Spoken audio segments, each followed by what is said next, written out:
तकरीर वो ईरान पर कोट कर रहे थे। तो जब तकरीर ईरान पर कोट कर रही है तो ईरान पर उनके खिलाफ कार्रवाई होनी चाहिए। अब उनके खिलाफ अगर जो मान लगी अगर इस्लाम की ही बात करते हैं तो उनके खिलाफ पाकिस्तान में कार्रवाई होनी चाहिए, उनके खिलाफ सऊदीया में कार्रवाई होनी चाहिए, उनके खिलाफ फिलिस्तीन में कार्रवाई होनी चाहिए। आखिर भारत में कार्रवाई क्यों? अगर हिंदुस्तानी होते और हिंदुस्तान की बात करते तो आपका काहे का सरिया और लाठी चलती। तो अगर 80% जनता की अगर मदद करना तानाशाही तो भी आप तानाशाही कर रहे हो। सीधे सीधे इसमें बदले की भावना से कार्रवाई की जाती है, इसमें बांटा जाता है हिंदू और मुसलमान को। आज सलमान अजहरी की मोडासा कोर्ट में पेशी थी, लेकिन उस पेशी को स्थगित कर दिया गया और वापस उन्हें साबरमती जेल में शिफ्ट कर दिया गया। क्या कुछ होता है आगे, इसके बारे में तो जानकारी मिलती रहेगी, मैं आपको अपडेट देता रहूँगा। लेकिन उससे पहले ये जानेंगे कि ये सारी चीज़ें जो हो रही है, एक स्पीच को हेट बता करके पुलिस प्रशासन कारनामे खेल रही है लगातार इस जेल से, इस स्टेट से उस स्टेट शिफ्ट करना, जेल से शिफ्ट करना, कभी रिहाई कभी कुछ। क्या चल रहा है देश में, कैसे लोग देख रहे हैं, इन सारी बातों पर बात। उन्होंने तकरीर कर रहे थे, तकरीर में उन्होंने अपने भावना को इस्लाम के शब्दों को कोट करके उन्होंने अपने धर्म का प्रचार करने के लिए जिस शब्द का प्रयोग किया हो, चूंकि वो ऑलरेडी एक धार्मिक गुरु हैं, तो मैं नहीं समझता कि न तो वो संविधान विरोधी हो सकता है, न वो राष्ट्र विरोधी हो सकता है, न वो मानवतावादी विरोधी हो सकता है। लेकिन मुझे लगता है कि जिन चिरागों में तयस्सुब का धुआं उठता है, उस चिरागों को बुझा दो कि उजाला हो जाए। कहने का मेरा संदर्भ इसके संदर्भ में इतना है कि जो भी हो रहा है, एक इंसान होने के नाते, एक भारतीय नागरिक होने के नाते, एक विचारक होने के नाते, मुझे लगता है कि किसी भी धर्म के धर्म गुरुओं को आप गाइडलाइन तो जरूर कर सकते हो, लेकिन कोई भी व्यक्ति अपने धर्म का प्रचार कर रहा हो, उस धर्म के प्रचार में अगर कोई धार्मिक पैरा नया तैयार करके अगर कोई उस पे जो है उसका बधिया उखेड़ रहा हो, तो ये न तो राष्ट्र के हित में है, न विधा के हित में है, न भारतीय दंड विधान के हित में है। ये केवल बकवास है और इससे जो है केवल सांप्रदायिक शक्तियों को ताकत मिलती है, कुछ अवांछनीय तत्व इसमें बलवती होते हैं, कुछ समाज तोड़कों को ये लगता है कि उनको ऑक्सीजन मिलता है। तो मेरा उसके संदर्भ में भाई साहब इतना कहना है कि किसी भी धर्म गुरु का तकरीर वो ईरान पर कोट कर रहे थे, तो जब तकरीर ईरान पर कोट कर रही है तो ईरान पर उनके खिलाफ कार्रवाई होनी चाहिए।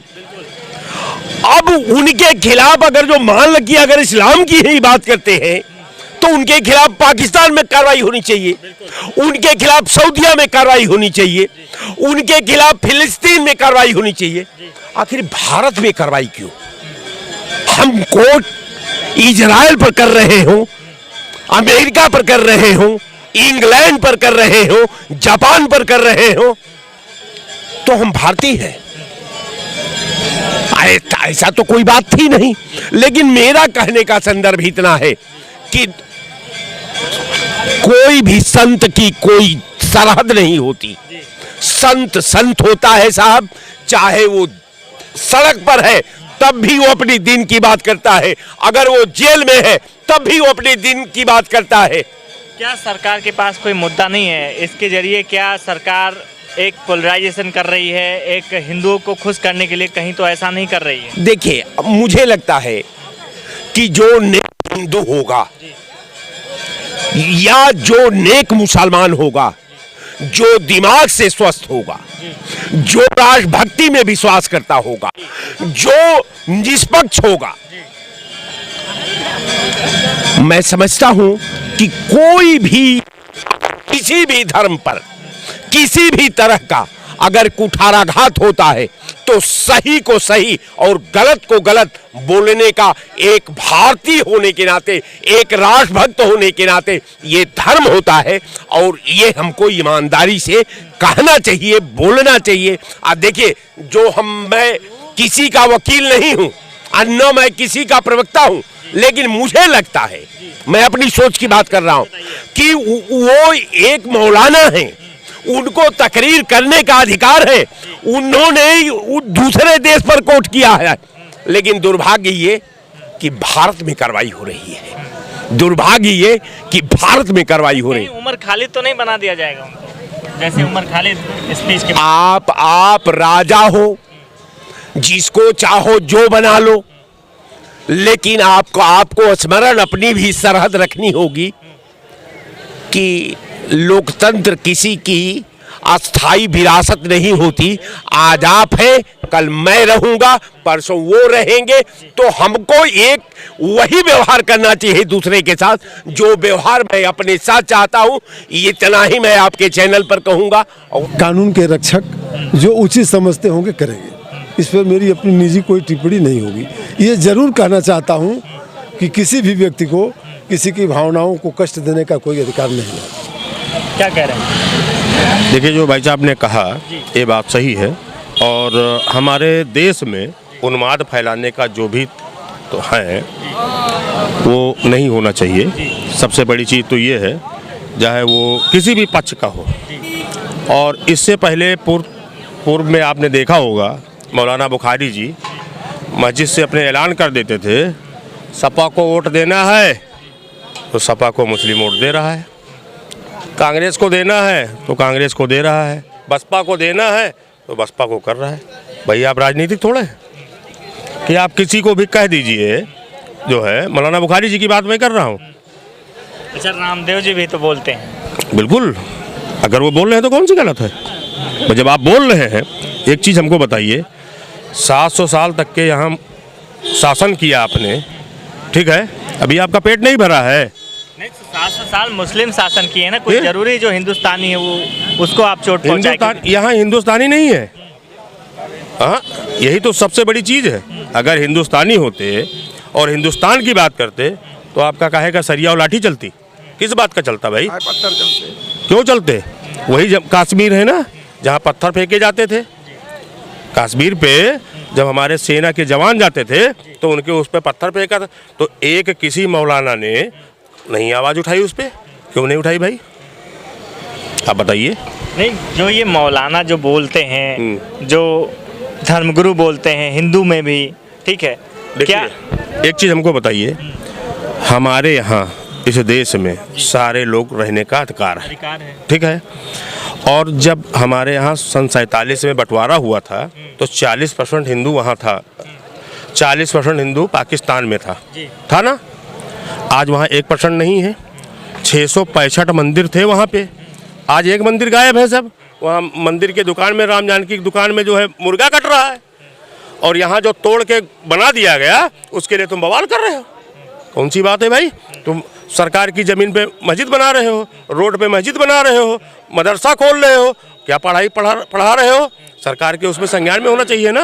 ये जो पूर्ववर्ती सरकारें थी उनकी गलती का खामियाजा ये सरकार भुगत रही है, और भुगत रही है उसको सही करेगी। जो वहाँ के जो आतंकवादी जो गतिविधियाँ यहाँ फैला रखे हैं, उनसे हम लोगों को नफरत है। उनको मिटा करके ही हिंदुस्तान से भी, वहाँ से भी मिटाया जाए। भारत ही मिटाएगा, आप देख लेना। कौन मिटाएगा, कैसे मिटाएगा? अरे मिटेगा, आप देख लीजिए, मिटेंगे। सुन लीजिए, उसकी शुरुआत है, धीरे धीरे शुरुआत हो रही है।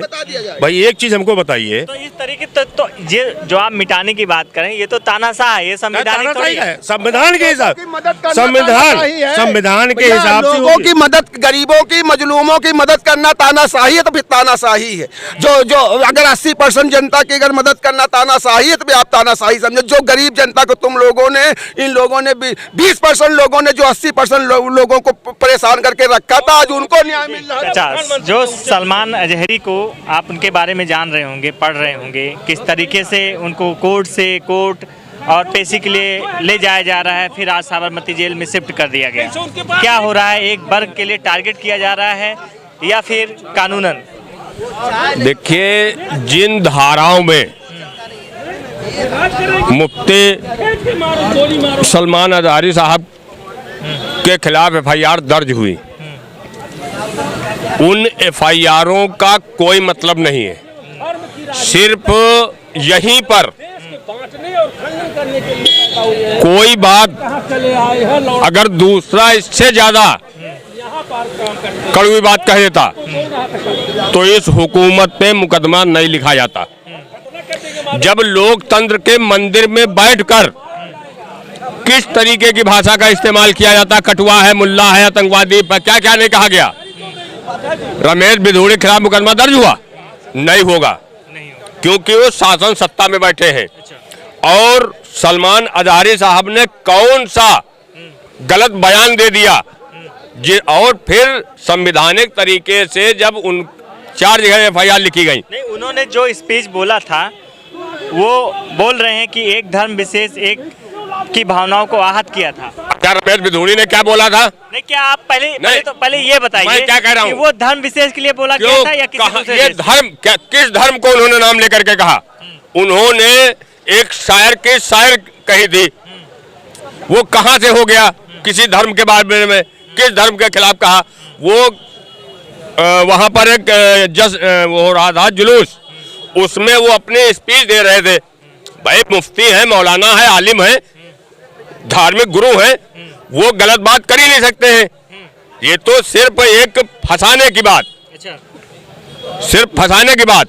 और यहीं पर तमाम दूसरे धर्म के लोग मानने वाले लोगों को किस तरह की स्पीच दी जाती है, कटुआ है, मुल्ला है, आतंकवादी है, उनके खिलाफ कार्रवाई क्यों नहीं होती है? लेकिन जब इंसाफ जहां पर होता है, न्यायिक प्रक्रिया होती है, उनको जमानत मिल जाती है और पे जमानत नहीं मिलती है।